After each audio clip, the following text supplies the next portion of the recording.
A gente queria saber um pouquinho sobre as oportunidades que o senhor teve de tocar lá, né, no Sudeste, e sobre a luta que o senhor teve com relação ao lançamento do seu primeiro disco. O lance de São Paulo é o seguinte, como eu falei, meus pais se separaram e minha mãe foi embora para São Paulo. E ela queria muito que eu fosse para São Paulo para eu tentar minha carreira de músico, de artista, essa coisa toda. Eu sei que ela veio aqui para Bahia, Brasil, para querer me levar, meu pai não deixava. Mas aí foi quando eu completei 19 anos. 19 anos, eu morando com ele na roça, trabalhando na fazenda, cuidando do gado, das coisas. Eu resolvi ir para São Paulo. Fui para São Paulo. Mas quando cheguei lá, eu vi que a coisa não era muito fácil, e não é até hoje. E eu tive que trabalhar numa empresa para ajudar minha mãe, minhas irmãs pequenas que moravam com minha mãe. Consegui um emprego, consegui o segundo, terceiro, e nada de tocar, de fazer shows, porque eu era muito novo ainda, e na verdade nesse tempo eu tocava mais do que cantava, não compus, não fazia música e tal. E aí foi quando eu entrei numa empresa, e dentro dela, coincidentemente, o meu chefe, ele era presidente do clube lá da empresa, uma empresa grande, tinha 3 mil funcionários nessa empresa. Aí eu dei ideia para ele, meu amigo até hoje. Eu saí da empresa tem 40 anos, meu amigo até hoje. E eu dei ideia para ele, para fazer uma festa junina no clube, fazer uma festa junina com os funcionários. E depois dei ideia para ele, ele gostou demais. Eu consegui arrumar um celular com uma carroça, fazer um casamento caipira, no qual eu fui, acho que o primeiro casamento caipira, acho que eu fui o padre, depois fui o noivo, depois fui o delegado, um negócio desse. E foi muito legal.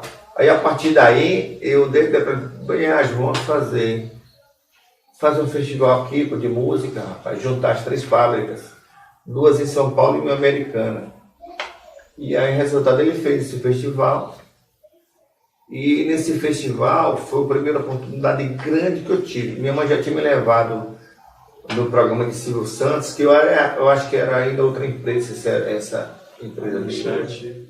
Não, era Record. Era que ele comprava, ele pagava o espaço horário dele. Era Record. Não existia SBT, não. Era Record. A minha mãe me levou lá. Quando chegou lá, não deram muita importância, muito novo, o pessoal não me conhecia, e não deram a oportunidade de me apresentar. Mas aí o que aconteceu? O mais importante foi esse lance desse festival. Nesse empresa que eu trabalhava, que se chamava Santista. E nesse festival, juntou as 3 fábricas e o concorrente, você cantava uma música, tocava o que você quisesse. Você poderia imitar quem você quisesse, tocar o que quisesse. E contrataram o pessoal da televisão, jornalistas, atrizes, atores, essas coisas todas, e foi a dupla sertaneja Tony e Tinoco. Não é o show, foram desde 2 anos, uma dupla fantástica. E lá no dia de eu me apresentar, eu não tinha sanfona. Eu tinha deixado minha sanfona com a sanfona velha que tinha deixado aqui. E aí eu tive que tomar sanfona emprestada. Tomei sanfona emprestada. E me juntei com um rapaz no pandeiro, um senhor no violão e outro no triângulo. Assim, aí toquei uma música lá e ganhei em primeiro lugar. Ganhei em primeiro lugar e através desse primeiro lugar foi uma festa para todo mundo e tal. Voltei a trabalhar, eu era mecânico de manutenção nessa época, já era mecânico, estudei, fiz curso e tudo. Uns 4 ou 5 dias depois desse festival, esse próprio chefe meu, que era também o presidente do clube, chegou com um envelope branco assim, especial para Zezinho da Acordeon. Botaram esse nome de Zezinho da Acordeon. E aí, quando eu abri, era um convite para eu participar da inauguração de uma casa de forró lá em São Paulo, onde estaria tocando nada menos que, olha, Dominguinhos, meu sonho é conhecer Dominguinhos, não conheci ainda, Dominguinhos, Pedro Sertanejo, foi o maior, que é a força maior do forró em São Paulo. Ele é baiano, que eu quis estar conhecido, eu quis conhecer, o pai de Oswaldinho de Acordeon. Então estavam esses caras todos lá e era meu convite para eu participar, quer dizer, era a minha primeira grande oportunidade. Mas aí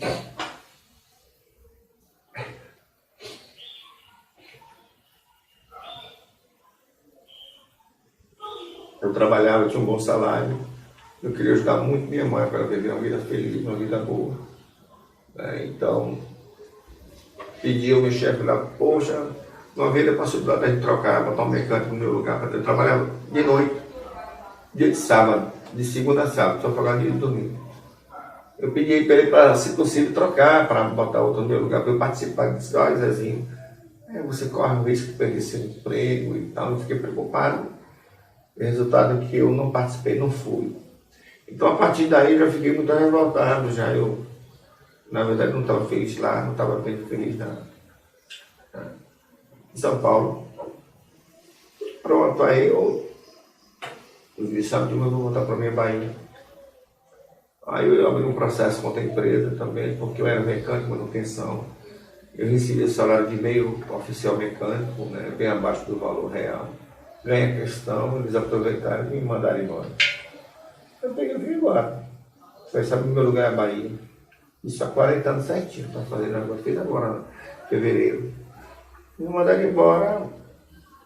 E coincidentemente eu estava ensinando um rapaz do Ceará a tocar sanfona, roquinho maravilhoso. Eu estava ensinando ele a tocar acordeon. O sonho dele era aprender a tocar acordeon e vir embora para o Ceará.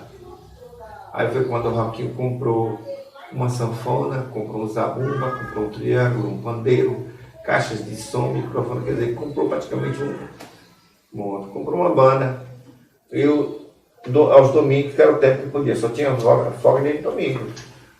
Aí eu ia para lá, tocar no bar do tio dele e ensinar ele a tocar. Ele foi aprendendo, ele estava feliz da vida, mas infelizmente o bichinho teve um neurisma cerebral e faleceu com 19 anos de idade. Foi na época que eu tinha sido mandado embora da empresa. Então meu dinheiro já estava na conta, a rescisão da empresa, tudo. Aí o tio dele me ligou e disse, Zezinho, eu queria que você viesse aqui, precisa conversar com você. Eu fui, uma semana após a morte do Roquinho. Aí quando ele chegou lá, ele disse assim, olha Zezinho, tivemos uma reunião aqui com a família e todos disseram, se esse material todo de Roquinho, se você não comprar, a gente vai mandar para o Ceará. Eu falei, poxa, Raimundo, é mesmo? Poxa, quanto é? Para você vai ser X. A sanfona, os alunos, o pandeiro, o som, tudo. Aí, sim, é meu. Eu vou comprar, vou pegar o dinheiro e vou pagar vocês. Pronto. Eu aproveitei, comprei tudo isso e vim embora para a Bahia. Chegou aqui na Bahia em 1981. Foi muito engraçado isso aí. Eu tinha 6 anos de idade. Meu pai tinha comprado uma sanfona para mim, mas se apertou, né? Teve que vender, né? Para fazer a feira. Aí eu, todo dia, ou de manhã, ou de tarde, meio-dia, depois do banho, do café, do almoço, aí eu ia para a porta tocar. Estava tocando para ganhar minhas moedas, ganhar meu doce, gostava muito de doce. E aí uma época assim, meu pai vendeu a sanfona, eu fiquei louco para tocar e terminei indo para uma roça do meu avô. Eu estava até agora lá com meus primos, que passou a Semana Santa lá. São 12 quilômetros de Santa Bárbara para lá, para essa fazenda. Aí eu botei na cabeça que eu queria tocar, porque eu queria tocar. E meu pai ele saiu de Santa Bárbara para vender umas coisas em Salvador, né, final de semana, carne do sol, manteiga, requeijão, essas coisas assim. E aí foi quando me deu na cabeça que eu tinha que tocar naquele dia, aí não consegui dormir. Quando fui de manhã, eu chamei meu irmão, que é mais novo do que eu, Sidney, mora em São Paulo, chamei ele para ir comigo lá na casa do meu avô Pachico, para tocar sanfona, mas ele não foi, ele era bem mais novo dele, mas mais novo que eu, né? Aí eu fui sozinho mesmo, peguei a estrada e fui. Cheguei lá e mandei meu avô, que era muito engraçado, ele deitado numa rede, fumando um charuto. E aí ele me brincou assim comigo, me chamou de moleque, e que era o que eu estava fazendo ali. Aí eu falei, não, meu avô, eu vim tocar com o senhor, eu quero tocar sanfona. Aí ele me brincou de novo comigo, me chamou de moleque, descarado, parece descaradinho. Aí fui lá no guarda-roupa, pegou a sanfona e trouxe. Aí eu toquei até umas horas, depois que eu matei a vontade e pronto. Ele ainda fez uma arte comigo, ele pegou a zorra do charuto, eu pedi, ele mandou, ele tentou fumar a zorra do charuto, botei na boca, vi, passei mal. Misericórdia. Dei tudo. E aí depois ele mandou um primo meu me levar pra casa. Isso lá em Santa Bárbara. E lá minha mãe já estava na agonia, né? Sem saber onde eu estava. Eu mandei notícia, ela não sabia onde eu estava. Aí eu já tive que procurar na casa da minha avó, que era a mãe dela, e meu avô, que morava na rua. Não achou. Aí foi quando eu voltei para casa, ela me deu uma surra retada. Mas valeu. Não valeu a pena, né? Mas eu toquei, matei a minha fome. Nossa, eu tive a surpresa com o Dominguinhos. Foi dia, até hoje eu me lembro. Foi dia 24 de junho de 1994. Um ano depois que eu lancei meu primeiro disco em São Paulo, foi quando eu gravei meu primeiro disco, foi em 92. Eu lancei lá em São Paulo, 92, 93, fiz a TV Bolinha, até quando eu vim para Bahia, para o Nordeste, para Bahia. Aí ele foi contratado para tocar no São João de Santa Bárbara. Coincidentemente, o prefeito é o atual vice-prefeito hoje de Feira, Fernando Fabinho, meu primo da gente, primo de parte de pai e mãe. Ele era o prefeito lá, então durante o período que ele foi prefeito, ele me contratou para tocar lá. Aí foi no show de Dominguinhos. Aí, Fernando disse, Zé, quando o Dominguinhos terminar, você já está com a banda pronta no outro palco, já passando, tá pronto, que terminou o show, todo mundo vai para lá, você já começa. Eu falei, tá bom, Fernando. Então eu não pude nem assistir o show de Dominguinhos. Aí quando eu estou lá passando o som com a banda, na época eu estava com a namorada, hoje ele é professor de música, ele é de Campina Grande, mas ela se formou em Salvador, pela Escola Federal de Música de Salvador, e mora nos Estados Unidos. Aí ela estava lá comigo também, dando suporte, e eu acho que ela fez uma ponte lá, e Dominguinhos falou no microfone, cadê Zé Araújo, artista da terra, manda subir no palco aí. Pronto, aí eu vi ela gritando, eu fico, pelo amor de Deus, o Dominguinho tá lhe chamando lá no palco. Aí pronto. Aí eu fui rápido com a sanfona, até meu irmão hoje, que é sanfoneiro também, mas ele não mora aqui não. Ele estava tocando, era meu treinamento na época. Aí eu mandei ele carregar a sanfona, mas tinha tanta gente que não deu para carregar, botar na cabeça. Eu tô sanfona na cabeça, que tinha muita gente, não dava para passar direito. Aí pronto, aí subi no palco, toquei com o Dominguinhos e toquei a música dele, Nando Cordel. Gostoso demais.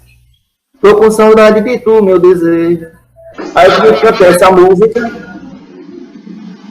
E aí quando terminou, aí tinha um cara sentado lá no canto do palco, era o Codó, o empresário de Dominguinhos. Aí me chamou, eles eram passar a lua, aí eu fui. Agradeci Dominguinhos, a banda dele. Só cantei uma música só também, para não atrapalhar o show dele, como também eu tinha que subir para tocar, né? Sim.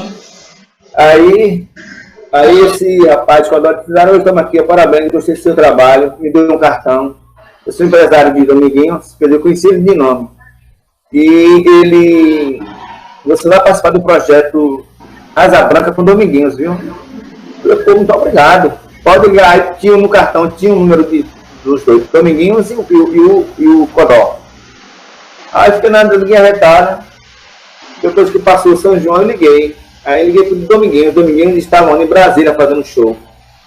Aí ele lembrou, Zé, mas quem acertar esse é Codó. Pode ligar para ele, quem vai acertar é ele. Viu? Veja aí, tá certo. Aí 3 anos depois, eu recebi o telefone era do Codó. E aí, Zé, o Jacodó está disposto também a fazer o nosso projeto com o Dominguinho Azabran? Eu falei, claro. Vai ser aonde? Vai ser no clube da Petrobras em Catu. Qual a data? Então, me deu a data, eu peguei na via agora e eu fui e toquei. O Dominguinhos e Valdones. Valdones. É os dois. Aí os dois caparam o gato e me deixaram lá no rabo de foguete, porque o clube estava tudo cheio, muita gente mesmo. E aí os dois tocaram pouco e se mandaram. Aí eu deixei com o rapaz, e agora, Zé, o que eu vou fazer agora com essa multidão de gente aí?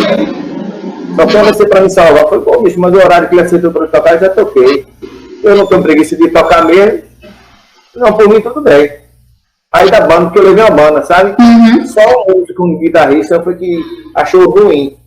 Ele não ia tocar mais. Eu falei, não, ele vai tocar também, diga quanto foi. Aí pronto, eu paguei a ele.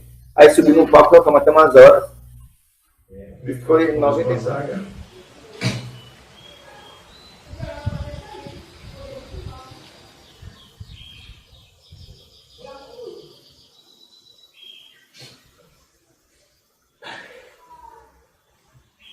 Eu acho que aconteceu, na verdade, sem conhecer Luiz Gonzaga, há 60 anos atrás.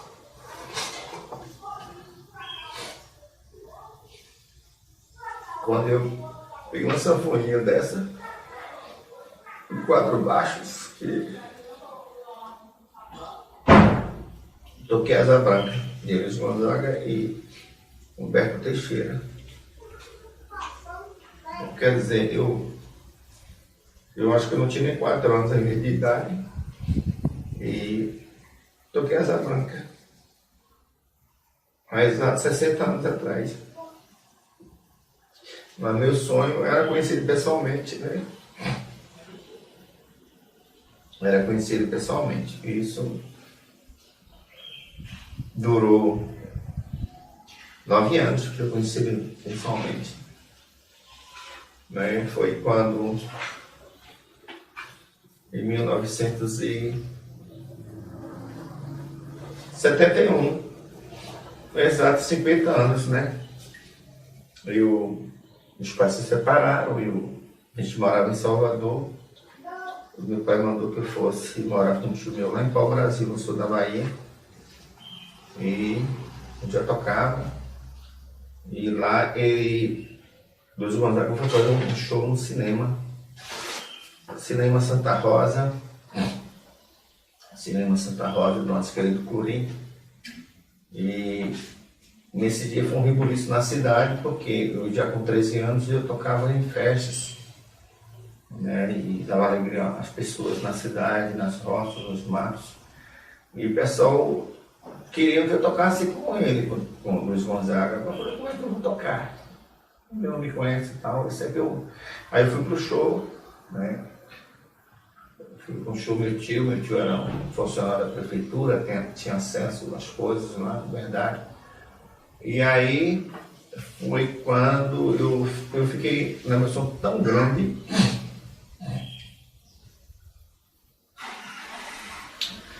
que eu não consegui ficar no palco perto dele. Eu fiquei o último da fila, bem distante. Eu tinha nessa época, eu tinha 23 anos, 13 anos de idade. E aí, quando ele fez o show lá, eu emocionado muito, e o pessoal me abraçando, Zé, vai tocar, Zé, me chamava Zé, vai tocar, Zé. Não vou, o que quer. Aí foi quando no final do show dele, ele saiu do palco e veio para frente do cinema falar com as pessoas, ver o movimento da rua, ele com aquela simplicidade dele toda, todo vestido de branco, né? Não estava com jaleco, só a roupa branca, a alparcata branca, e veio para frente do cinema, depois que encerrou o show. E aquela multidão começou a vir para cá, e meu tio estava em pé, assim, do lado também. E eu aqui fiquei louco para abraçar os Gonzaga. Mas foi quando meu tio falou assim, olha, isso aqui é meu sobrinho, Zezinho, também toca sanfona. Pronto, aí Luiz Gonzaga veio, botou a mão assim na minha cabeça, assim, ele pegou primeiro, me puxou pro corpo dele, Ele disse, Zezinho, você tá danadinho, né, Zezinho? Você tá danadinho. Quer dizer, ele nem sequer... Quer dizer, para mim, uma das coisas que eu senti muito foi o Luiz Gonzaga não me ouvir tocar sanfona. Aí, quando ele me puxou, que juntou no corpo dele,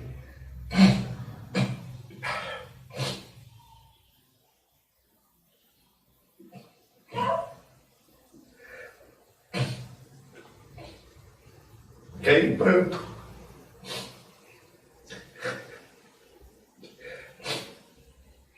Eu senti o cheiro dele, como também o cheiro do meu pai, que já tinha 4 anos sem ver meu pai, sem ver minha mãe, sem ver meus irmãos. Foi um sacrifício para parar de chorar. Aí Luiz Gonzaga, ele foi embora com a produção dele e eu fui para a casa do meu tio, morava lá com meu tio, meus primos, minha tia. Meu tio Amado Cordeiro, ele era irmão do meu pai. Aí cheguei lá, eu não consegui dormir, não consegui. Aí já sabia o hotel onde estava, da pousada onde ele estava. Passei a noite toda cedo, não dormi mesmo, dormi cedinho.